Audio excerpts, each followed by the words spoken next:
FIFA-ს ეგიდით ტარდება კვლევა აღმოსავლეთ ევროპის და პოსტსაბჭოთა ქვეყნების ჩემპიონატის ან ახალი ჩემპიონატის ჩატარების, ან ჩემპიონატების გაერთიანების შესახებ.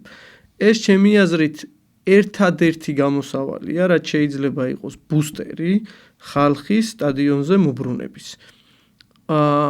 ეს ქვეყნები იქნება სომხეთი, საქართველო, აზერბაიჯანი, ბელარუსია თუ მოლდოვა, ხუთივე თუ მათი ნაწილი, ჩემი აზრით ეს ეთნიკური სხვაობა, ეს კონკურენცია, ეს სახელმწიფოებრიობის შეგრძნება მიგვაახლოვებს იმ კონფერენც ლიგის თამაშებამდე, რა აზარტი და მოტივაციაც იქ გვაქვს, რომ ის აზარტი და მოტივაცია ამ ჩემპიონატებში გადმოვიდა.